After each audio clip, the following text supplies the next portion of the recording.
Hello, students. Here, this is Ms. Sidra Iqbal, visiting teacher of the Department of History and Arts. Here, we are going to discuss the foreign policy lecture. I'm here with the new topic, which is Cold War from 1945 to 1991. So, let's start our topic.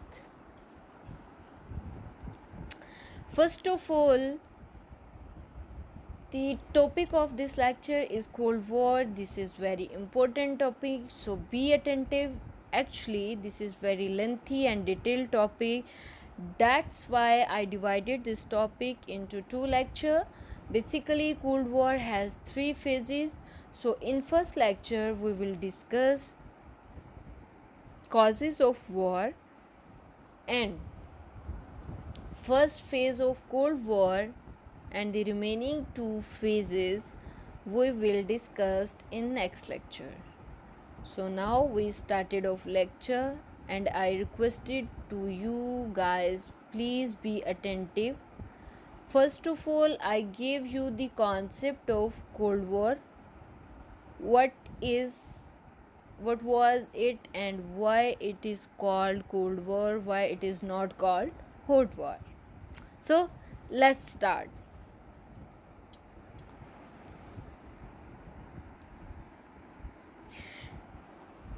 By Cold War, we refer to a war between 1945 and 1991 in which two super confronted and competed with each other in order to establish their respective global leadership. Also, it was a tussle between capitalism and communism, or democracy and authoritarianism. Basically ये war जो थी वो दो super power में थी, दोनों global super power थी, तो ये मज़ीद पावरफुल होना चाहती थी और एक दूसरे को बीट और कम्पीट करना चाहती थी. तो ये 45 से 40 साल की जो जंग चली थी, इसको हम कोल्ड वॉर कहते हैं. It is not just one event war, it is basically a series of war. And it was the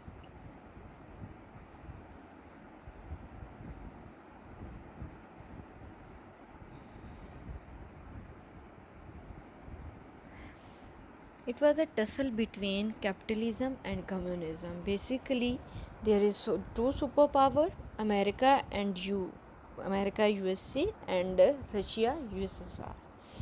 America's foreign policy based on capitalism, the ideology of capitalism, and USA has the ideology of communism. So, same as the democracy and authoritarianism.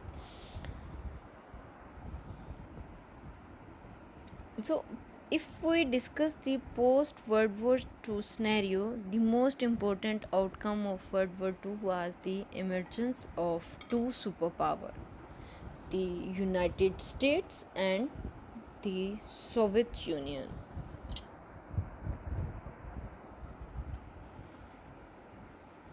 The second outcome of the war was the recognition of fundamental incompatibilities between these two superpowers in both national interests and ideology. Ideologies are USA based on capitalism and USSR wanted to promote or provoke the socialism, or we can say that the communism. So there is a huge tussle between these two superpowers are for the in their national interest, their balance of power. They wanted to increase their powers. That's why they beat with each other. The third outcome of the end of World War II was the beginning of the end of the colonial system. The third outcome, and the very important outcome, especially for the colonized states, is the end of the colonial system. Colonial authorities are existed in America, Latin America, Africa, and India after World War II, and with the end of the World War II in 1945. After that, all the colonial states shattered. The fourth outcome was the realization that the difference between the two superpowers would be played out indirectly, and third party stages rather than through direct confrontation between the two patronage. The these two superpowers are the played their role indirectly or on third party stages rather than they confronting with between two patronages. If we discuss the causes of the Cold War, there is a basically conflict of interest. As I said that there is a struggle of or the conflict of interest. They both wanted to increase their interest, they wanted to increase their powers, they wanted to compete or beat with each other. They were basically wanted to compete each other. That's why on this competition they beat with each other. The second thing is ideological incompatibilities. As we above discussed that USA based on USA based followed the ideology of capitalism, and USSR followed and support the ideology of communism. They wanted to the they wanted to the they wanted that the other states must follow these ideologies, and the USSR wanted to prevail in other countries communism, and USA wanted to prevailing the capitalism. So the next thing is misreceptions. Misperceptions basically because they both states did not interact directly. Between them, many other perceptions created, and because of this, they tussle with each other. For example, if USA increase their military capabilities, then USA think that they maybe they get ready to attack on me, so they also increase their military capabilities. These misperceptions created a lot of problems. Nature of Cold War. Again and again, we discuss that this is an ideological war, nothing but the war of ideologies, the war of capitalism and communism, the war of authoritarianism and democracy, the war of socialism. They wanted to prevailing or their ideologies in worldwide. The next thing is war without weapon. In this war, no kind of war weapon or even a no not a single weapon used in this war. The third point we are going to discuss basically related to the second point, war like situation. Here is not a practical war. We need to understand that here is not a practical war but a war like situation between these two superpowers. Here is just war like situation. use of economic aid. They used economic aid toward the third world countries to become the part of each superpower. They wanted to increase their influence in third world countries. So in the way of competing each other, they gave the economic aid to the third world countries for their sport, for their ideologies or their interests. I hope you can understand the nature of Cold War. We discuss just 4 points: ideological war, war without weapons, and the warlike situation. So now we discuss the further faith in war, preparedness of the maintenance of peace. Wordy war, suspicion and mistrust, diplomatic relations remained intact. They basically both believe that for the maintenance of peace, they wanted to go war with each other. And this 40 to 45 to 46 years war just a wordy war. There is no practical war, there is no weapon use, there is nothing, but the whole time is including as the wordy war or run as the wordy war. Suspicion and mistrust. They suspected each other, like suspected threats from each other, and mistrust. Their spy also created many misperceptions.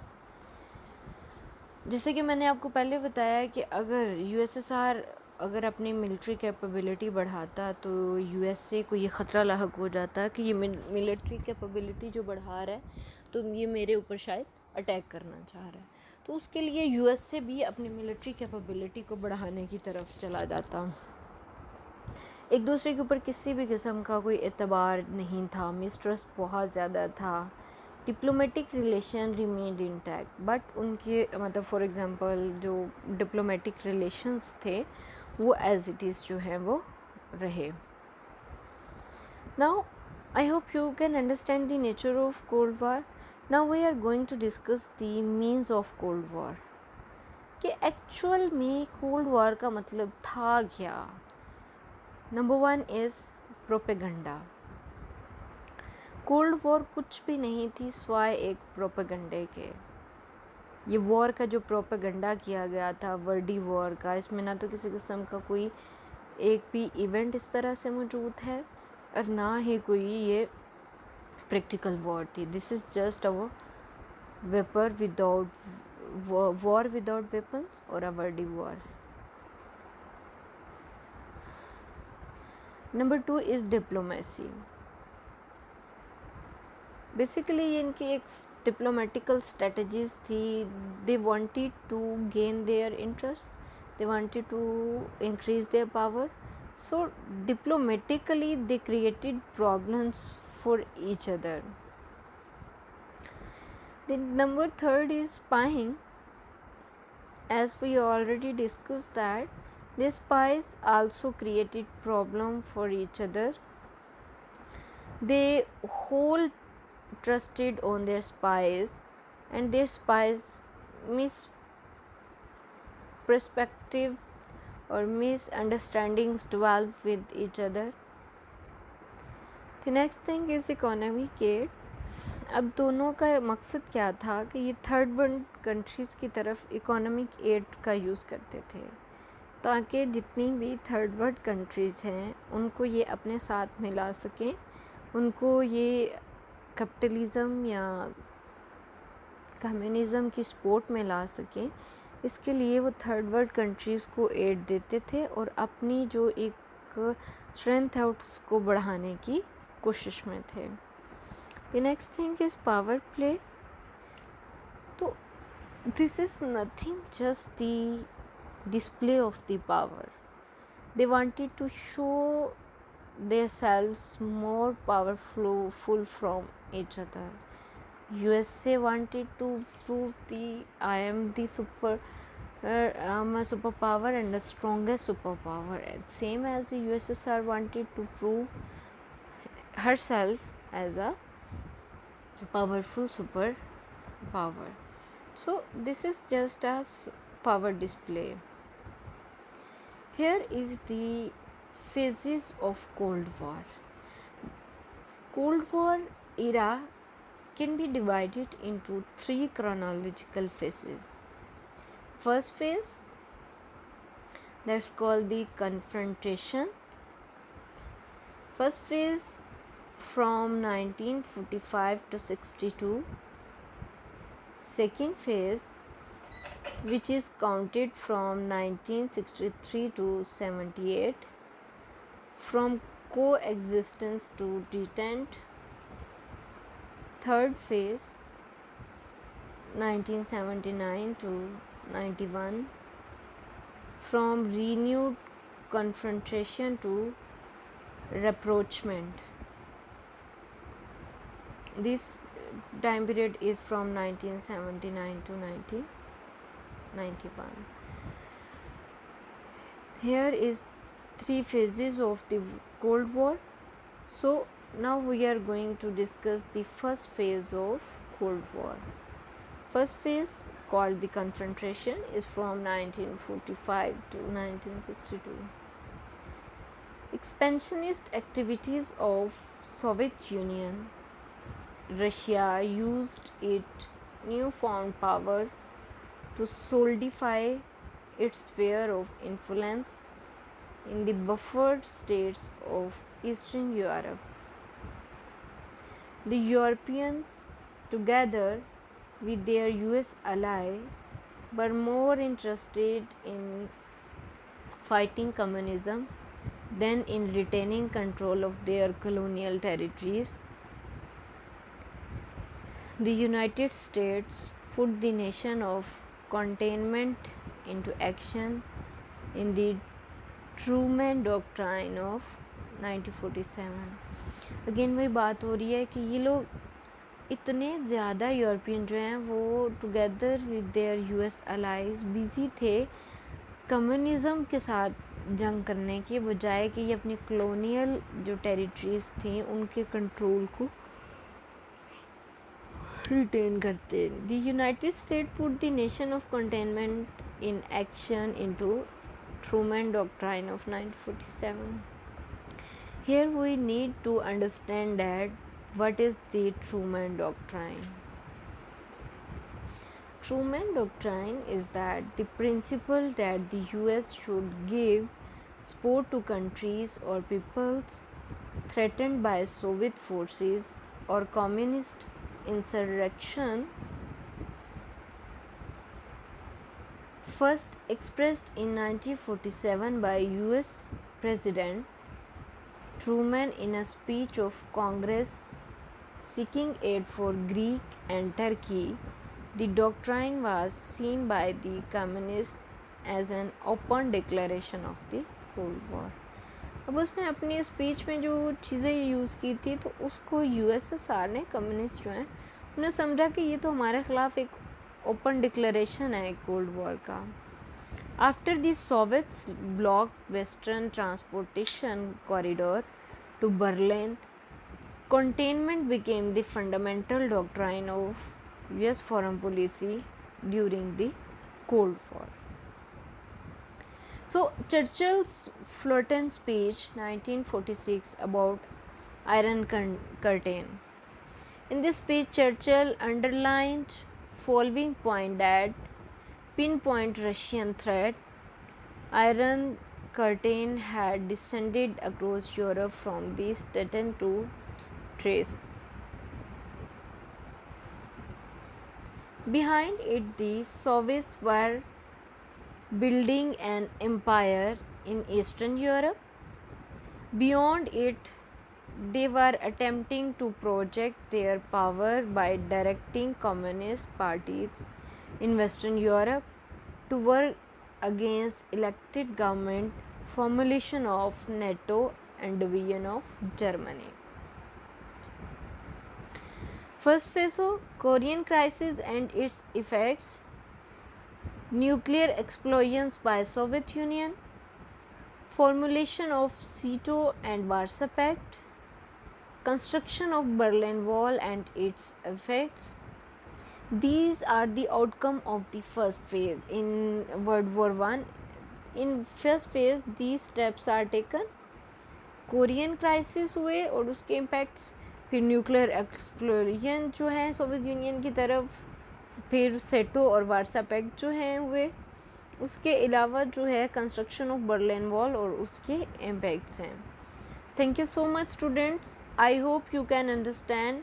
If you have any problem और any query you can contact with me. I'm here for you. Thank you so much.